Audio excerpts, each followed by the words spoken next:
Alright, just pulled up to my coach's studio. Actually haven't met him in person, so I'm actually I'm pretty keen to meet him.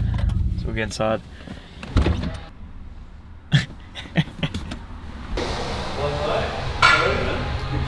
Love me to meet you in person. We deadlifted last night for a video. Oh, did you? Like not for like proper sets or anything.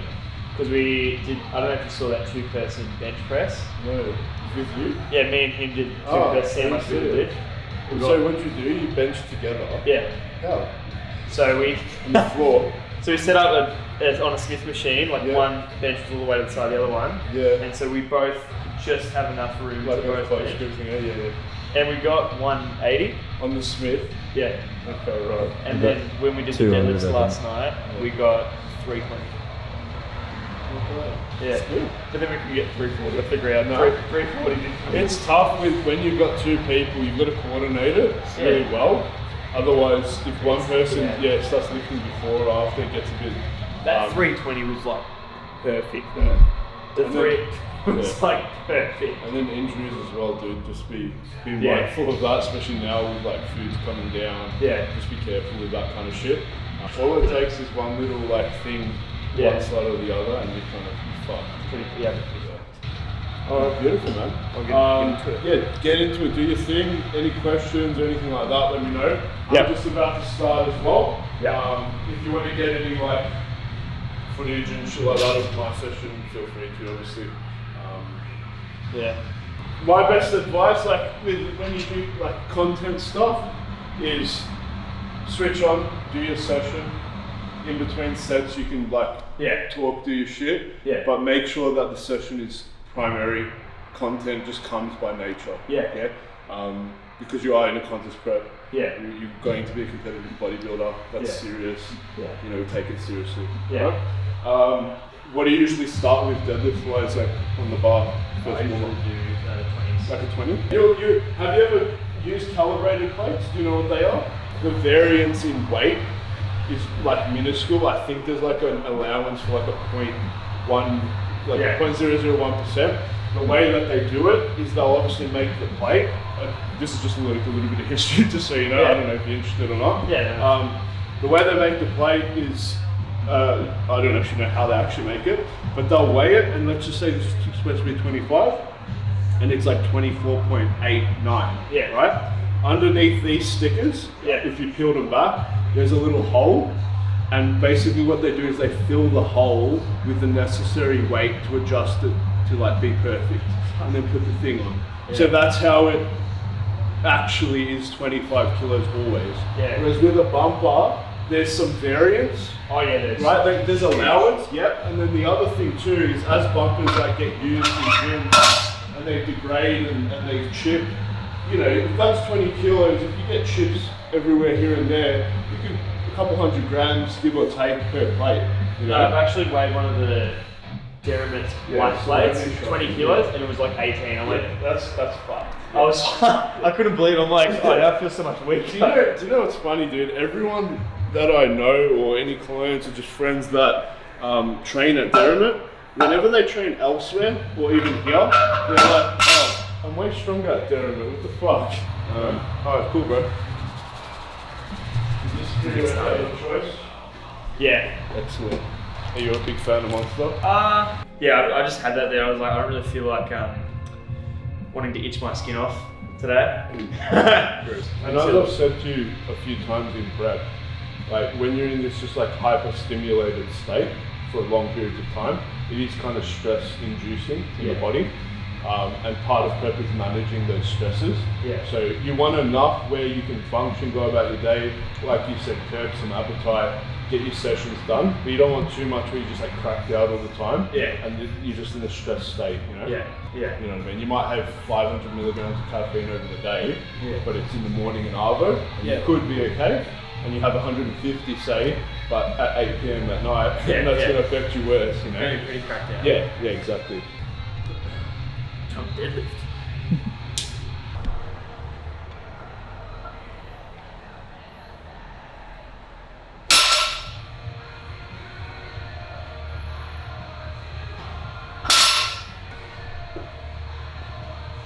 So that's 70. Yeah. I'll go 90, 100, and then maybe 110.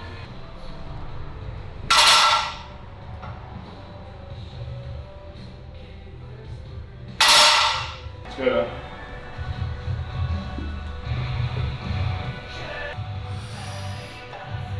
Nice. Good. That's 7, wasn't it? Huh? Was that 7? This will help since I'm here to figure out like next week's. Yeah. I'll just like wave you down when you're done. Or I'll wave you down when you have one more rep just so you can't. So yeah, I just keep going. Just keep going. Yeah. Do you gonna chuck my belt on there? No, you create your belt with your core. Alright? Go tight. Good.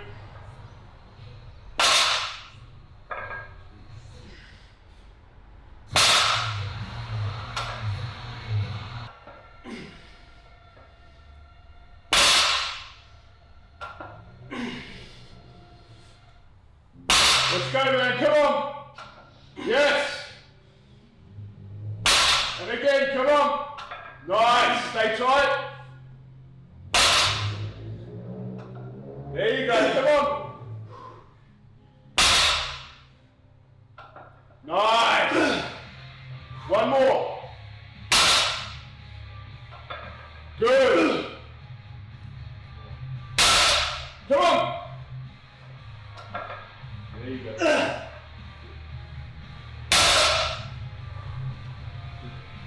So there's about 1 or 2 more left, which is good. Good job. I think that was like 16. Yeah. 15. Good, bro.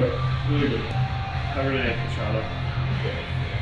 Definitely. That was, if you stop that at 10 and you've just done say 16 with 1 or 2 reps in the reserve, you're working at like 8 reps in reserve. Yeah. Yeah. Training to comfort. Huh? Training to comfort. Yeah, I'm pretty good with like chest and upper body in terms of that. yeah, because you know when you're about to fucking finish it. Legs a bit more, so like, I don't know. That's good. That's alright. Alright. Mix up the Bulgarians with squats.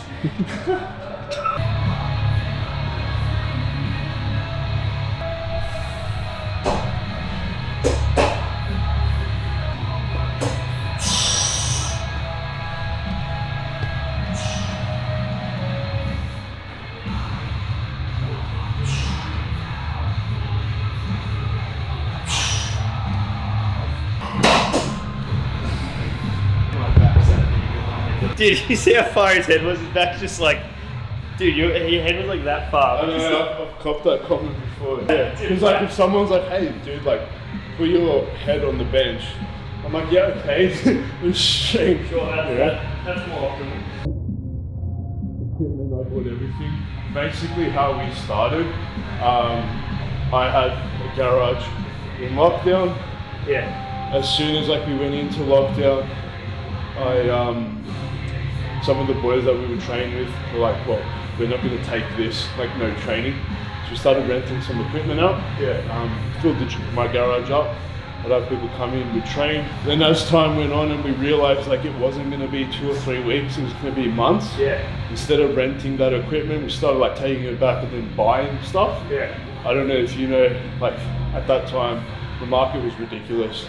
Yeah. You'd buy things that are worth like $100 for like $900, but made it work. So some of the stuff you see in here, not a lot, was actually from the garage. Oh, nice. Yeah, so like the chest supported row, this power rack. So this power rack, we actually had rented, this exact one, from a powerlifting gym.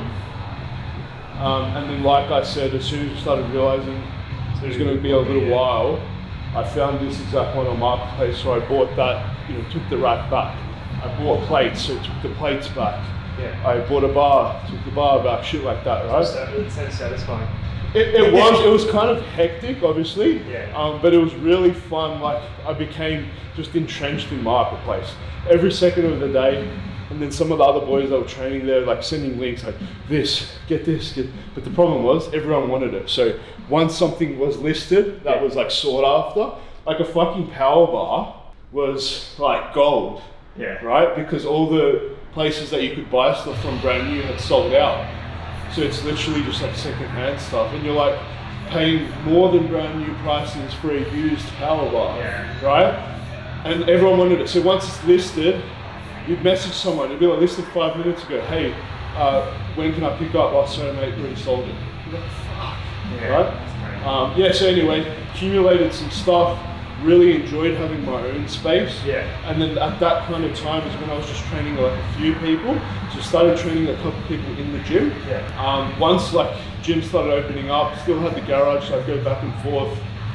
When I started going back to the gym, I realized, fuck, I actually really like the just like solitude and like just the ability to just have my own space, put my own music on, invite whoever I like, and it's just us. You know, like if I want to be in my slides, I will. If I want to like, you know, when I was in the garage, if I need to go up to get water or get something random, I'll go into my house. Like I can have my food straight after training. You know, so I really enjoyed my own space.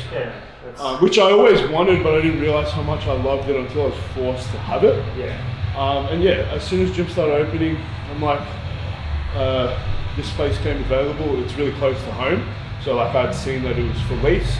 I wasn't sure about the space, it being a bit small. But then when I realized, you know, if I'm going to make it a private studio, a little less cost on my end, right? Because I'm not starting a commercial gym where I have all these systems, memberships, shit like that to worry about.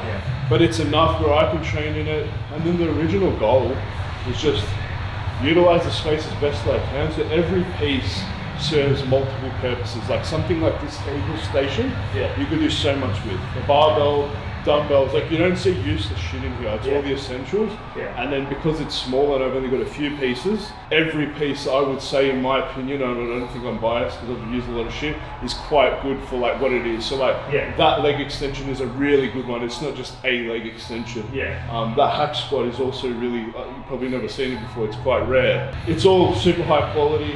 All serves a purpose. And then the original goal was just break even at the start.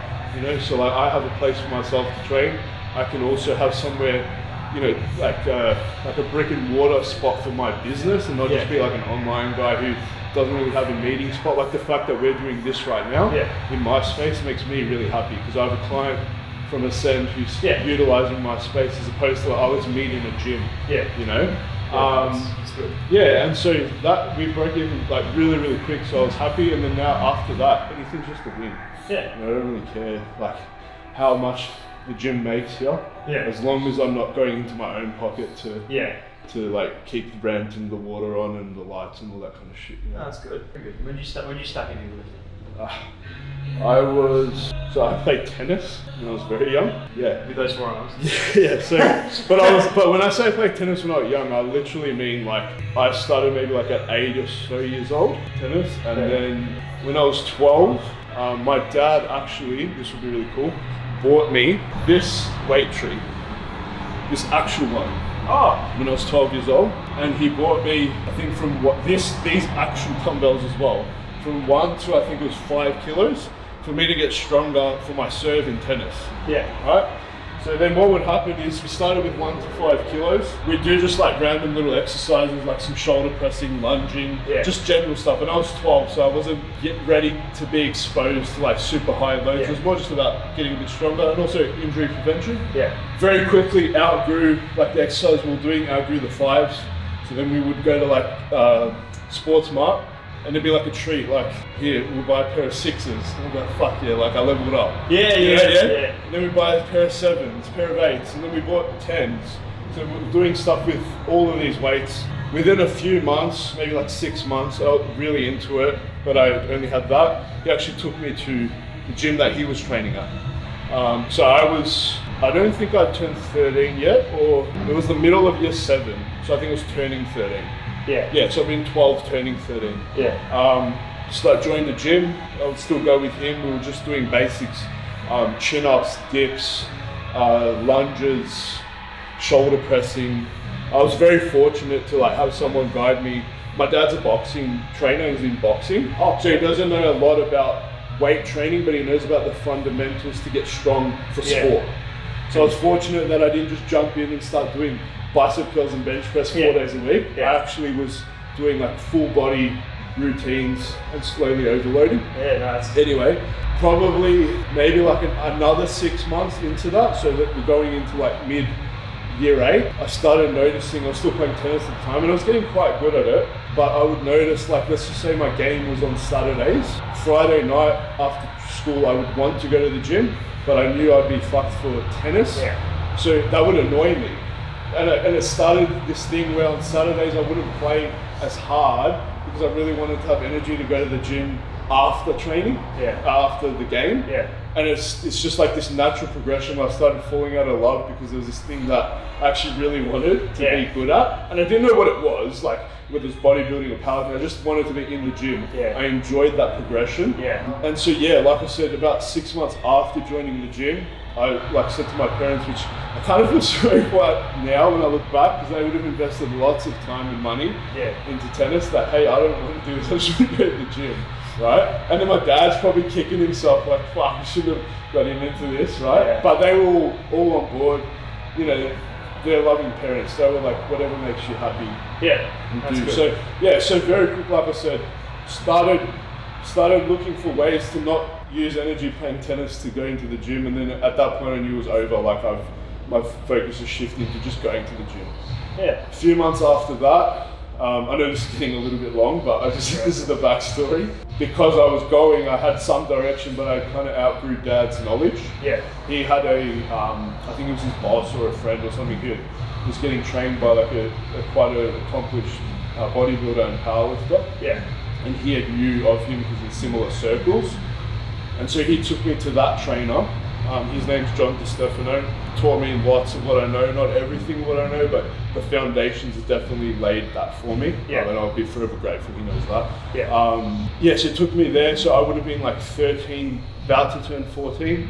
And that's where I really like leveled up, so to speak, in the sense of like, you know, more structured training around like bodybuilding and powerlifting, because because Dad was exposed to that world as well.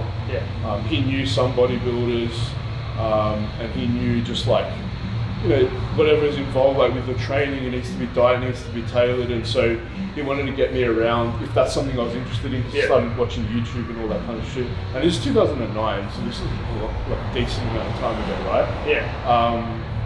I remember, like, for example, when I was middle of year 8, he bought me a signed poster of a guy named Marcus Rule. He was a really big bodybuilder in the 1990s because he was at Doherty's in the city. And he's like, oh, my son's just got into bodybuilding, I want to like give this to him, and then that just like made my day. So I'm like 14 years old or 13, going in school, showing people, hey, look, this guy signed something for me, and they're all just like, what the fuck is that? You know, they're like, this chuck dude. So I knew very young, and then, like I said, once he saw that I was really interested, it's like, all right, we'll get you around the right kind of people. So that's the that's still the shorter story, but that's basically how I got into it. So I come from similar with that, with how you were with tennis, because I was with that with soccer. And I was still very aggressive, and I'd still be able to push people who were bigger than me. But it got to me that I couldn't be as strong as I wanted to be. And then that's when the shift started to focus in, I want to put on some muscle for like 60 kilos. I just kept piling on and on and on through 2020. And then more and more I started to slow down with soccer. I started to be like, how you said with tennis, like, ooh, it's going to put me out from training. Like, I would deadlift and do a whole leg day, and then I'd go to training, and I'd start being like, oh, I'm not going to run, I'm just going to save energy. They're like, what the fuck is this what you're here for? And I'm like, did you deadlift before? I don't think so. And I was like, but then it just kept growing into that, and I went, now that I'm stronger, do a powerlifting comp, and then it just kept stemming from there. Like, I want to achieve things that I never thought I could. That's cool, man. Like I said to you before, it doesn't really matter what your motivation is, as long as you can understand what it is, and it drives you enough to do something big. That's it. You know. So that's really cool. I know it's very common for people like that do similar things like what we do to have come from an athletic background. Lots of people share the same story where they wanted to get stronger or better performing at a sport, and they just actually fell in love with the thing that tries to get them stronger, you know? Yeah, dude, that's awesome. Alright, now for the split squats. Yes. I think I've recovered. You're covered? Yeah. A bit of a chat. Why does this look like lube? look at Lube for a deadlift bar. It's like the colorways. They really thought about that. Yeah. It looks like lube because it is lube.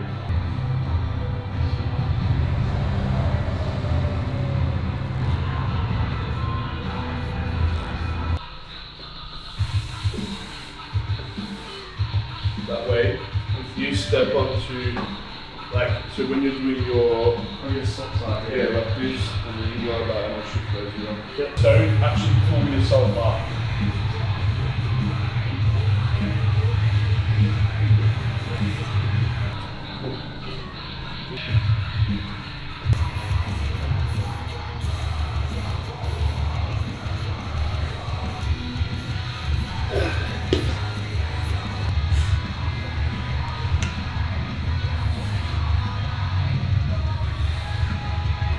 Slow down, come on. There you go, let's go. One more.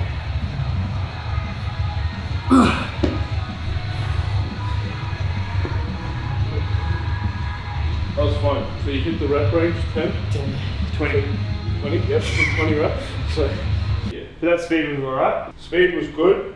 I think about the 4th to 7th rep on your right side, so the second, when you're getting a bit fatigued, start to rush a little bit because you're tired. Yeah. Just try and, when you start to feel that little like gorge of blood and you're just getting wrecked like cardiovascular wise, just have this mental note in yourself, stop for like a second at the top and just like switch the cup back on. You know what I mean? Don't just keep pumping them out. Yeah, trying to get the set. Yeah, just like, yeah, exactly. And I probably should start with my right side. 100% start on the weaker side. And even with unilateral work, it's still fatiguing on the other side to be just working, right? So even if you want to take that 15 to 20 seconds in between, yeah, it's ideal. Yeah. You don't want to take 2 or 3 minutes because you start. This is time consuming. Since the check-in when you said that, every unilateral thing, I like finish the set with like both my. Oh fuck! Why didn't I rest? Yeah, no. Just give yourself a sec, you know.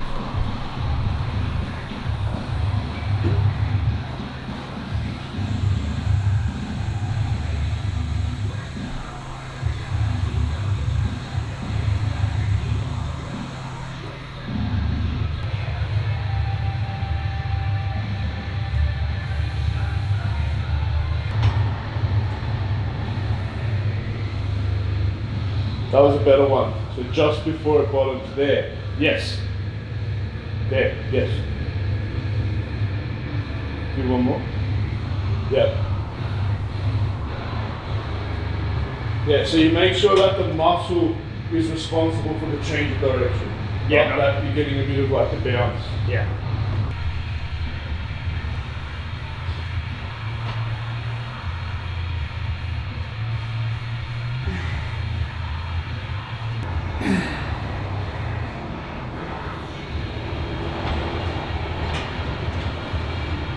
Alright? Yeah, those are better, I think.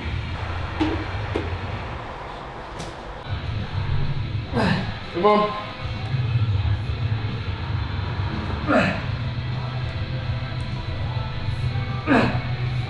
Setting up a leg extension, back support is further or close enough to make sure that your knee is lining up with the pivot point, which is here. In terms of this, you just want it in like the meat of that shin, just so you have that solid like position to push off. Yeah. This I would basically pull all the way back. You want as much knee I flexion, usually do that. yeah, as you can. So it's there. Shit, that goes back. Yeah. So you'll get a good stretch on the quads. Yeah, I'm not doing so. Also pull yourself into the seat so the butt stays nice and tight. Yes. So instead of extending up, think extending out, pushing out. Fuck. My hand is hurting my hamstrings. Yeah. Stand up a bit. This is right.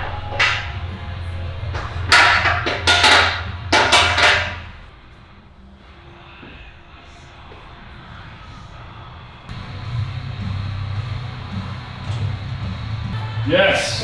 Come on. There we go. 12, good. Good. Come on, 2. Good, 1.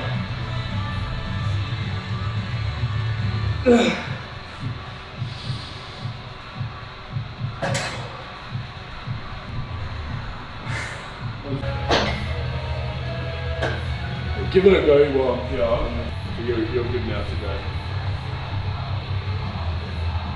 Trying to keep my legs slightly bent, but it's like my legs. Yeah, they're jelly. That's right. Just do 10 reps to feel, and then you can give yourself like a good 2 minutes or so. I'm gonna be focusing too much on my knees and my calves. Yeah, sure. 2 now, 11 to the bottom. Pumped. Good, make it.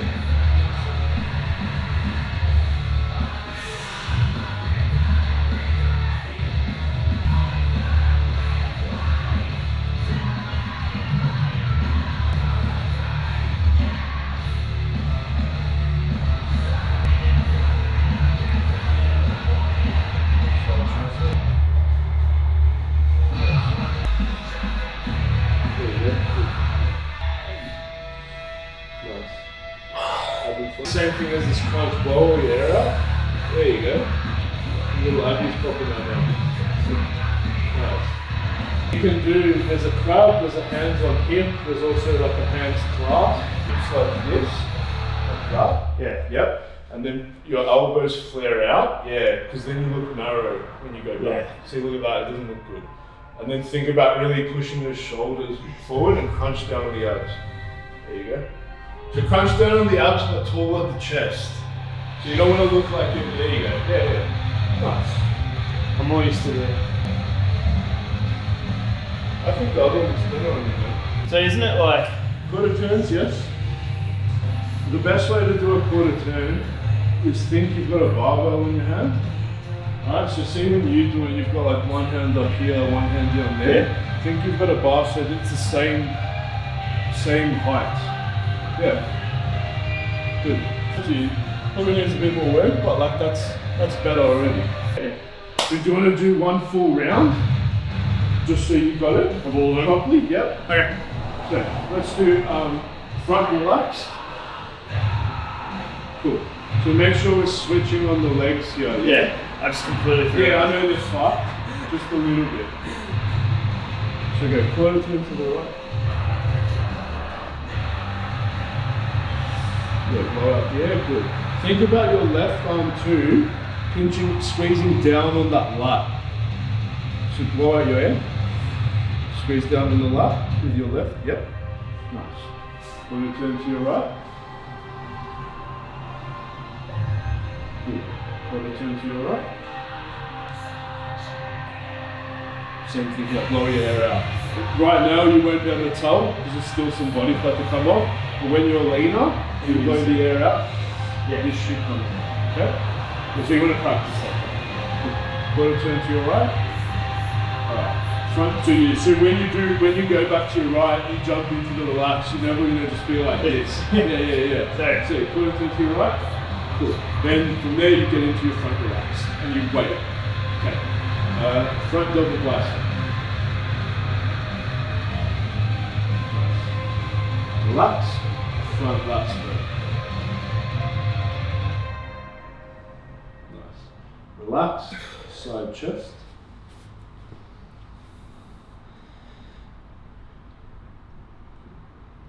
Relax. Side tricep. Relax.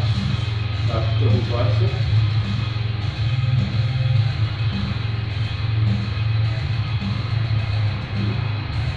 Relax. Back lat split. Relax. Abs in 5. Good. Nice. Relax. Most muscular. So try your hands on hips. Force the elbows out wide. Yes. Blow out your air. Elbows wider. There, push the shoulder. There you go. There you go. Much better. Good. Much better. That was a whole Hey? That was a whole routine. Try practice that as much as you can. Okay. Like just the rounds. And in your posing videos now, I want to make sure, I want to see that. Yeah. Okay? And that was good. Good man, you did well. Very good. Try it, just go into the back post.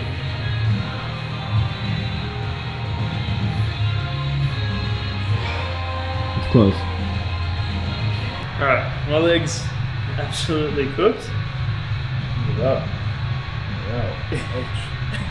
that. Well, thanks man. Thanks for having me today. It's a pleasure to have you down, man. I hope you had a good session. Yeah, very good session. And let's keep this prep rolling, man. Yeah. See what we can do. I'm sure we'll catch up at some point. Yeah, so we'll organise maybe like I'll pay posing session, stuff like that. Yeah, absolutely.